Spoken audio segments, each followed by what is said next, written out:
Hello everyone, आज हम इस वीडियो में बात करेंगे केरल के शंकराचार्य नाम से मशहूर केशवानंद भारती का डेमोक्रेसी को मजबूत करने में जो कंट्रीब्यूशन है।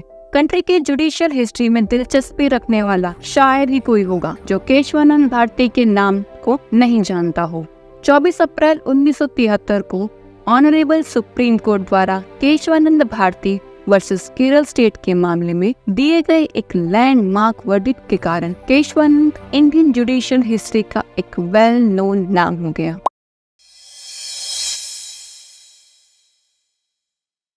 दरअसल ये बात शुरू हुई 24 अप्रैल 1973 को, जब 13 जजेस की कॉन्स्टिट्यूशन बेंच ने 7:6 के मेजॉरिटी से ये फैसला सुनाया था कि कॉन्स्टिट्यूशन के बेसिक स्ट्रक्चर को पार्लियामेंट द्वारा रिवाइज नहीं किया जा सकता।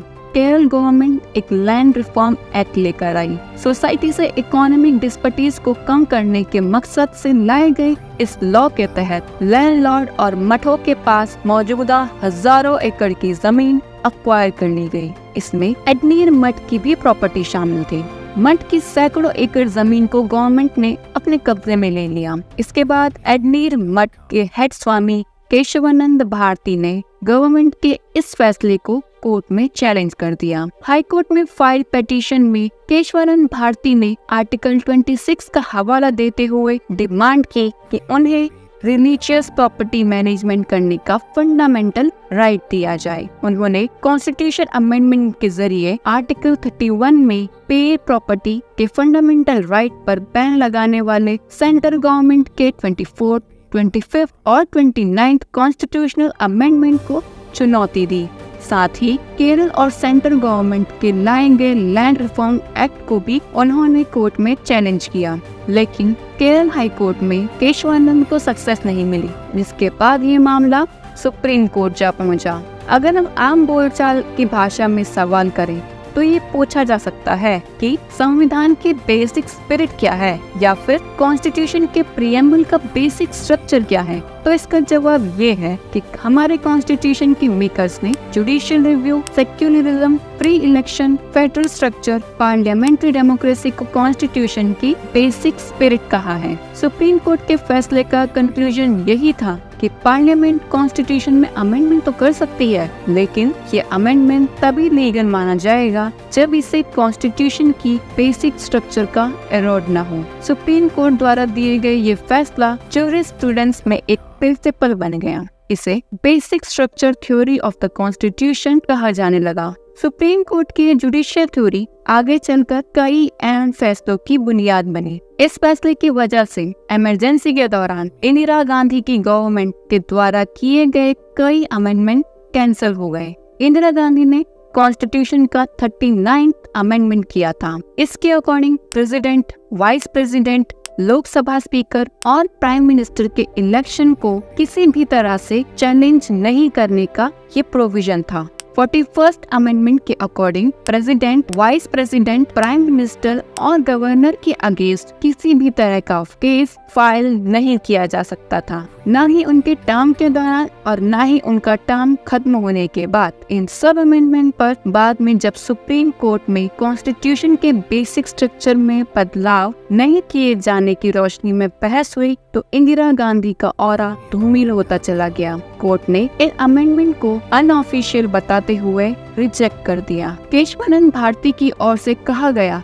कि कॉन्स्टिट्यूशन का आर्टिकल 26 हमें रिलीजन के प्रोपगेशन के लिए इंस्टीट्यूशन बनाने का एक राइट देता है। ऐसे में गवर्नमेंट के इन इंस्टीट्यूशन की प्रॉपर्टी जब्त करने के लिए जो लॉ बनाए गए वो कॉन्स्टिट्यूशन के अगेंस्ट है। केशवानंद भारती केस में सुप्रीम कोर्ट के सामने ये सवाल उठा कि क्या गवर्नमेंट कॉन्स्टिट्यूशन की बेसिक स्पिरिट को चेंज कर सकती है। इसी मामले में सुनवाई के लिए 13 जजों की कॉन्स्टिट्यूशनल बेंच बनी। इसको हेड सुप्रीम कोर्ट के उस टाइम के चीफ जस्टिस SM सिकरी कर रहे थे। इस मामले में 7 जजेस ने संत केशवानंद भारती के सपोर्ट में, जबकि 6 जजेस ने गवर्नमेंट के सपोर्ट में फैसला सुनाया। अपने फैसले में कोर्ट ने 3 इम्पोर्टेंट बातें कही। पहली ये कि गवर्नमेंट कॉन्स्टिट्यूशन से ऊपर नहीं है। दूसरी ये कि गवर्नमेंट कॉन्स्टिट्यूशन के बेसिक स्ट्रक्चर को बदल नहीं सकती। और तीसरी ये कि गवर्नमेंट अगर किसी भी लॉ में बदलाव करती है तो कोर्ट उसकी जुडिशियल रिव्यू कर सकता है। ये फैसला अपने आप में एक एग्जाम्पल है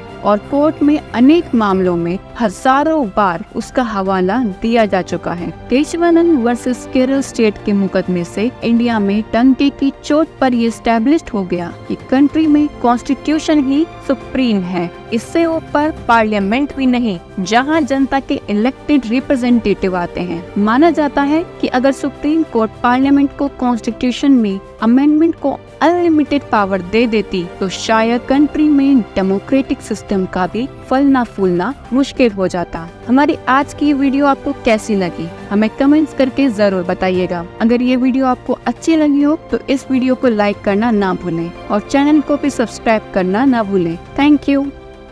When it comes to preparing for the UPSC examination and excelling in the field of political science, no other institute matches the expertise and track record of our institute, Saraswati IAS. Here are some remarkable success stories of our student who secured top rank in the UPSC state PCS examination.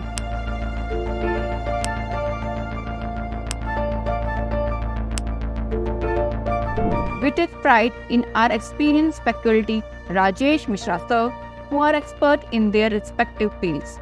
They provide valuable insights and mentorship to aspirants. The main feature of our institute are that in our institute to cover all aspects of political science relevant to the UPSC examination. Keeping in mind the exam pattern, the syllabus is updated regularly. Proper notes are provided to all students.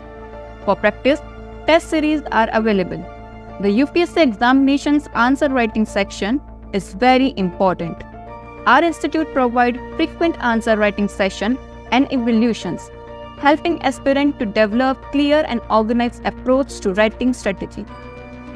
For more information, contact us.